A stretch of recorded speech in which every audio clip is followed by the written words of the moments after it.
اور خان جب حویلی کے صدر دروازے پر آیا تو اس نے دیکھا 2 نوجوان اپنے گھوڑوں کی باگیں پکڑے کھڑے تھے، اور خان آگے بڑھ کر ان دونوں سے گلے ملا، پھر شکوہ کرنے کے انداز میں وہ ان دونوں کو مخاطب کر کے کہنے لگا، کمال الدین اور قاسم خان میرے بھائیوں، تم اس طرح اجنبیوں کی طرح حویلی سے باہر کیوں کھڑے ہو گئے ہو؟ جب میرے بھائی قبیل خان نے تمہیں اندر آنے کو کہا تو تم نے کہا کہ ہم جلدی میں ہیں اور لوٹ جانا چاہتے ہیں۔ یہ سن کر ایک نوجوان جس کا نام کمال الدین تھا بول اٹھا، اور خان ہمارے بھائی، ہمارے محسن، ہم اس وقت انتہا درجے کی عجلت اور جلدی میں ہیں۔ ہم تمہیں ایک انتہائی اہم پیغام پہنچا کر یہاں سے فوراً کوچ کرنا چاہتے ہیں۔ ہمارا یہاں زیادہ دیر قیام کرنا خود ہمارے لیے خطرناک ہے۔ اور خان بڑی رازداری سے کہنے لگا، کہو تم کیا کہنا چاہتے ہو؟ جواب میں کمال الدین اور خان کے قریب آ گیا اور دھیمی آواز میں کہنے لگا، اور خان میرے بھائی، تم لوگوں کی سلطنت کے مرکزی شہر خوارزم میں ان دنوں سازشوں کا جال بچھ گیا ہے۔ اس پر اور خان نے چونک کر کمال الدین کی طرف دیکھتے ہوئے پوچھا، کھل کر کہو تمہارا اشارہ کن سازشوں کی طرف ہے؟ کمال الدین پھر بولا، علاؤالدین خوارزم شاہ کا ماموں غائر خان اور ہر دل عزیز سردار قتلغ خان سلطان علاؤالدین خوارزم شاہ کی ماں ترکان خاتون کے ساتھ مل کر تمہارے دوست اور علاؤالدین خوارزم شاہ کے بڑے بیٹے جلال الدین کی بجائے اس کے چھوٹے اور ستیلے بھائی ازلاق سلطان کو سلطنت کا ولی عہد بنانے کی سازش کر رہے ہیں۔ اور خان یہ سن کر چونک اٹھا اور پوچھا، تمہیں اس بھیانک خبر کا کیسے علم ہوا؟ اس پر کمال الدین بولا، ہم اس وقت سیدھے خوارزم سے تمہاری طرف آ رہے ہیں، اور یہ خبر تمہیں پہنچانے آئے ہیں کہ اس موقع پر اگر تم جلال الدین سے گفتگو کر کے کچھ کر سکتے ہو تو کر لو، ورنہ پانی سر سے گزر جائے گا۔ اور خان ہمارے بھائی، تم جانتے ہو کہ قتلغ خان جلال الدین کا بدترین دشمن ہے اور مخالف بھی ہے۔ قتلغ خان اور اس جیسے دوسرے سرداروں کے علاوہ سلطان علاؤالدین خوارزم شاہ کی ماں ترکان خاتون بھی جانتی ہے کہ جلال الدین یعنی علاؤالدین خوارزم شاہ کا سب سے بڑا بیٹا سب سے زیادہ قابل اور لائق ہے، اور سلطان بھی سچے دل سے اس کا معترف ہے، اور یہ بھی کہ ہر لحاظ سے جلال الدین ہی سلطان کی جانشینی کا حقدار ہے۔ لیکن قتلغ خان اور بعض دوسرے اراکین سلطنت نہیں چاہتے کہ جلال الدین ایسا مستعد اور سخت گیر آدمی ولی عہد بن کر انہیں منمانی کرنے سے روک دے، اس لیے وہ سلطان علاؤالدین کی والدہ ترکان خاتون کے ساتھ مل کر جلال الدین کی بجائے اس کے بھائی ازلاق سلطان کو ولی عہد بنانے کی سازش کر رہے ہیں۔ ترکان خاتون نے بھی ازلاق سلطان کو ولی عہد بنانے کی حامی بھر لی ہے، اس لیے کہ ازلاق سلطان کی ماں بھی ترکان خاتون کے قبیلے قیچاق سے تعلق رکھتی ہے۔ چند دن تک اگر ایسی خاموشی رہی تو میں تمہیں یقین دلاتا ہوں کہ جلال الدین کی جگہ ازلاق سلطان کا ولی عہد ہونے کا اعلان کر دیا جائے گا۔ یہ خبر سننے کے بعد اور خان تھوڑی دیر تک گم سم رہا، پھر وہ چونکا اور کہنے لگا، کمال الدین، میں تمہارا اور قاسم خان دونوں بھائیوں کا شکر گزار ہوں کہ تم لوگوں نے مجھے یہ خبر دی۔ میں انشاءاللہ عنقریب خوارزم کی طرف روانہ ہوں گا اور اس سلسلے میں اپنے دوست جلال الدین سے بات کروں گا۔ کیا تم بیٹھو گے نہیں؟ کھانا کھا کر پھر یہاں سے کوچ کرنا۔ کمال الدین پھر بولا، نہیں اور خان ہمارے بھائی، آپ ہمیں اجازت دیں، ہم یہاں سے کوچ کریں گے۔ اگر ہم جلدی اور عجلت میں نہ ہوتے تو ضرور آپ کے پاس قیام کرتے۔ اس کے ساتھ ہی کمال الدین اور قاسم خان نے باری باری اور خان سے مصافحہ کیا، پھر وہ بڑی تیزی سے اپنے گھوڑوں پر سوار ہوئے اور انہیں ایڑ لگا کر انہیں ہانکتے ہوئے وہاں سے چلے گئے۔ اور خان جب واپس دیوان خانے میں آیا تو اس کا ماموں برہان الدین اسے مخاطب کر کے پوچھنے لگا، میرے خیال میں تمہارے دوست کمال الدین اور قاسم خان ہوں گے۔ اور خان اپنی نشست پر بیٹھ گیا اور بولا، آپ کا اندازہ درست ہے ماموں، وہ کمال الدین اور قاسم خان ہی تھے۔ برہان الدین پوچھنے لگا، کیا کوئی اہم خبر لے کر آئے تھے؟ جواب میں اور خان بولا، ہاں وہ اہم خبر ہی لے کر آئے ہیں۔ وہ کہہ رہے ہیں کہ اپنے اس اطرار شہر کا حاکم غائر خان اور سلطان علاؤالدین خوارزم شاہ کا ماموں سلطنت خوارزم شاہ کے سردار اور لشکر میں سالار کی سی حیثیت رکھنے والے قتلغ خان کے ساتھ مل کر جلال الدین کی بجائے ازلاق سلطان کو سلطنت کا ولی عہد بنانے کی سازش کر رہے ہیں۔ وہ کہہ رہے تھے کہ غائر خان اور قتلغ خان نے مل کر اس سلسلے میں سلطان علاؤالدین خوارزم شاہ کی والدہ ترکان خاتون کو بھی اپنے ساتھ ملا لیا ہے۔ ترکان خاتون بھی ازلاق سلطان کو ولی عہد بنانے پر رضامند ہو گئی ہے، اس لیے ازلاق خاتون کی ماں کا تعلق بھی قیچاق قبیلے سے ہے، جبکہ ترکان خاتون بھی اسی قبیلے سے تعلق رکھتی ہے۔ اسی تعلق کی بنا پر علاؤالدین خوارزم شاہ سے اس سلسلے میں بات چیت کریں گے اور وہ جلال الدین کی بجائے ازلاق سلطان کو ولی عہد بنانے کی کوشش کریں گے۔ یہاں تک کہنے کے بعد اور خان تھوڑی دیر کے لیے رکا، پھر وہ اپنے ماموں برہان الدین کو مخاطب کرتے ہوئے کہنے لگا، ماموں، میرا خیال ہے کہ میں تیان کو اس کے گھر چھوڑنے کے بعد وہاں سے سیدھا خوارزم کی طرف نکل جاؤں اور اس سلسلے میں جلال الدین سے بات کروں گا۔ ہو سکتا ہے اسے ان سارے حالات اور سازش کی خبر نہ ہو، اسے پورے حالات سے آگاہ کروں گا اور ممکن ہے وہ قبل از وقت اطلاع ملنے پر اس اٹھنے والی سازش پر قابو پانے میں کامیاب ہو جائے۔ برہان الدین بولا، اور خان میرے بیٹے، تمہاری تجویز درست ہے۔ میرے خیال میں تم تیان کو اس کے گھر چھوڑنے کے بعد سیدھے خوارزم کی طرف نکل جانا، اس سلسلے میں جلال الدین سے بات کرنا۔ مجھے امید ہے اگر اسے بروقت اطلاع کر دی گئی تو وہ اس سازش پر قابو پانے میں کامیاب ہو جائے گا۔ اس موقع پر برہان الدین شاید کچھ کہتا کہ تیان بولی اور خان کو مخاطب کر کے پوچھنے لگی، اور خان میرے محسن، اس موقع پر اگر تم محسوس نہ کرو تو میں بھی تم سے کچھ پوچھوں؟ جواب میں اور خان مسکراتے ہوئے کہنے لگا، ہاں پوچھو، تم کیا پوچھنا چاہتی ہو؟ تیان کہنے لگی، راستے میں اسماعیلیوں کے حالات سناتے ہوئے تم نے مجھے بتایا تھا کہ یہ انتہائی خطرناک قسم کے لوگ ہیں اور مسلم اور غیر مسلم کا قتل کرنے میں کوئی تمیز نہیں رکھتے، پھر تم نے ان اسماعیلیوں کو کیسے دوست بنا رکھا ہے؟ اور خان نے جواب میں ایک ہلکا سا قہقہہ لگایا، پھر بولا، تمہارا سوال بڑا درست ہے تیان۔ یہ جو دو اسماعیلی جن کے نام میرے ماموں نے کمال الدین اور قاسم خان بتائے ہیں، یہ بے شک اسماعیلی ہیں اور اسماعیلیوں کے امام شیخ جلال الدین کے بہترین جاسوس اور فدائی خیال کیے جاتے ہیں۔ فدائین میں یہ سب سے اعلیٰ درجہ رکھتے ہیں، اور ان دنوں ان کے ذمے صرف جلال الدین کے حق میں اطراف و اکناف کے حکمرانوں کے خلاف جاسوسی کرنا ہے۔ یہ میرے دوست کچھ اس طرح بنے کہ ایک موقع پر ان دونوں کی زندگی خطرے میں پڑ گئی تھی۔ ناظرین، آگے بڑھنے سے پہلے کامنٹ سیکشن میں ہمیں اپنی آراء سے ضرور آگاہ کیجیے گا کہ آپ کو ہماری یہ سیریز کیسی لگ رہی ہے۔ میں ہوں طاہر عبید چودھری۔ آئندہ آنے والی اقساط سے باخبر رہنے کے لیے ہمارے چینل کو سبسکرائب کر لیں اور ساتھ موجود بیل آئیکن کو ضرور کلک کر لیں۔ شکریہ۔ کچھ لوگ ان پر حملہ آور ہوئے تھے اور ان دونوں کو قتل کے در پے تھے، لیکن میں آڑے آ گیا اور ان دونوں کی جان بچائی۔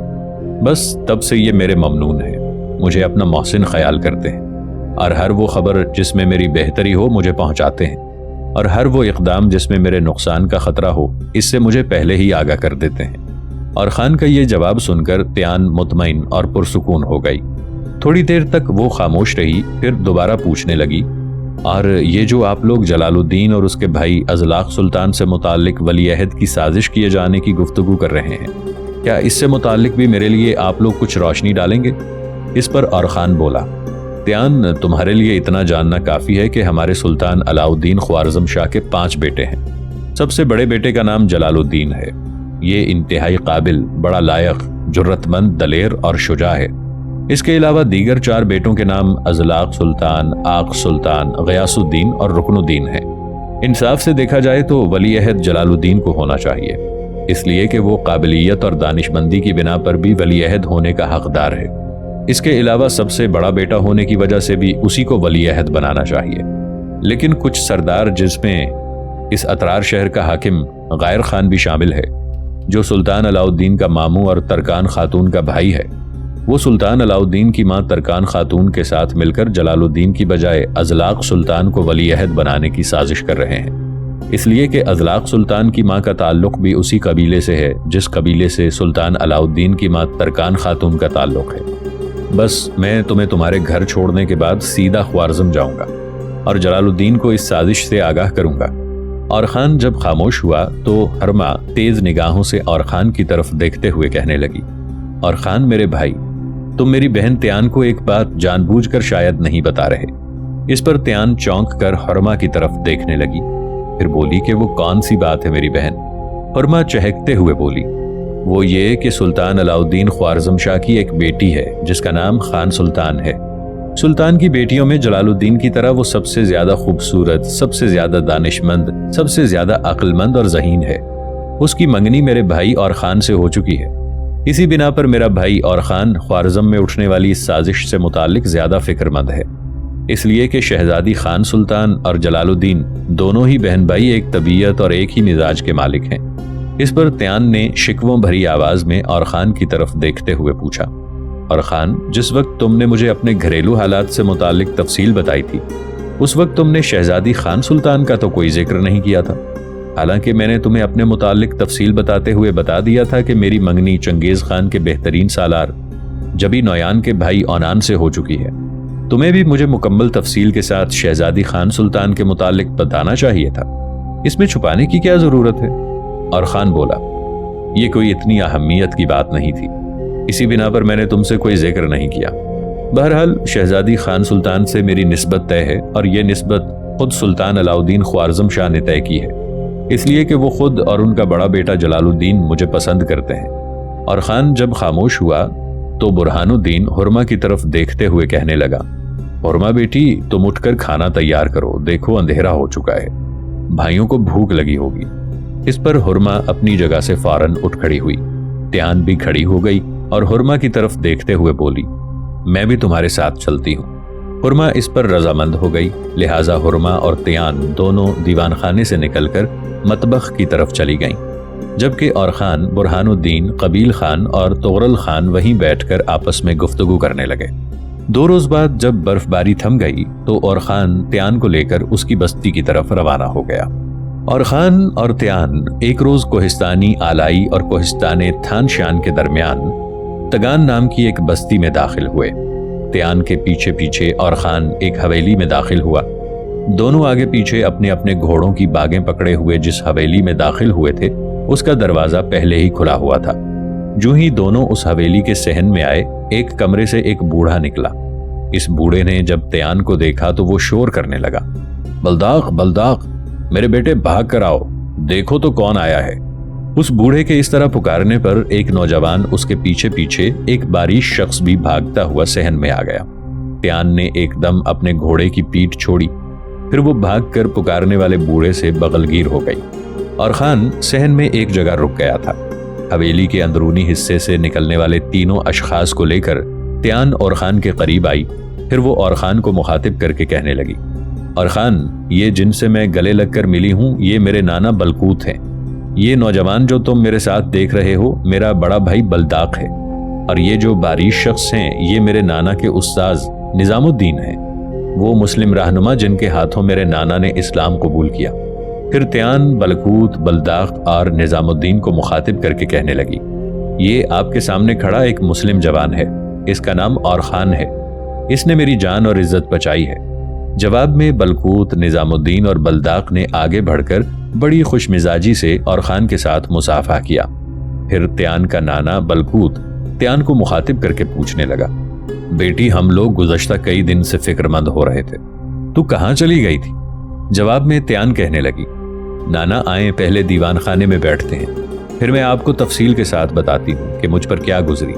بلداق پہلے حرکت میں آیا، اس نے دونوں گھوڑوں کو لے کر استبل میں باندھ دیا، تب دیوان خانے میں بیٹھ گئے۔ اس کے بعد تیان نے بڑی تفصیل کے ساتھ اپنی بستی کے باہر سے اسماعیلیوں کے ہاتھوں اغوا ہونے، اسے ان کے قلعۃ الموت کی طرف لے جانے، راستے میں اور خان کے مدد کرنے، پھر اپنے گھر لے جانے تک کے سارے حالات تفصیل کے ساتھ سنا ڈالے تھے۔ اس موقع پر تیان کے بھائی بلداق نے سراہنے کے سے انداز میں اور خان کی طرف دیکھا، اور وہ کچھ کہنا بھی چاہتا تھا کہ اس سے پہلے ہی اس کا نانا بلقوت بول پڑا اور خان کو مخاطب کر کے کہنے لگا، اور خان، ہمارے محسن، ہمارے مہربان، ہم جس قدر تمہارا شکریہ ادا کریں وہ کم ہے کہ تم نے ہماری بیٹی کی عزت و آبرو بچائی۔ میں تیرے جیسے مسلم نوجوان کو سلام پیش کرتا ہوں کہ تو میری بیٹی کی جان اور عزت بچا کر اپنے گھر لے گیا اور اسے بحفاظت ہم تک پہنچایا۔ یہاں تک کہنے کے بعد بلقوت جب خاموش ہوا تو اس بار تیان کا بھائی بلداق بول پڑا، دیکھ ہمارے مہربان، ہمارے محسن، میں اور میرا نانا تیان کے لیے بڑے پریشان اور فکر مند تھے۔ تم نے میری بہن کی مدد کر کے ہم پر ایسا احسان کیا ہے جسے ہم اتار نہیں سکتے۔ میں ایک بار پھر تیرا شکریہ ادا کرتا ہوں کہ تو میری بہن کے کام آیا۔ اس موقع پر اور خان اٹھ کھڑا ہوا اور پھر وہ بلقوت اور بلداق کی طرف دیکھتے ہوئے کہنے لگا، تیان کی عزت آبرو اور اس کی جان میں نے اپنا فرض سمجھ کر بچائی تھی۔ آپ لوگوں کو اس سلسلے میں میرا مزید شکریہ ادا کرنے کی ضرورت نہیں ہے۔ اب آپ لوگ مجھے اجازت دیجیے، میں رخصت ہوں گا۔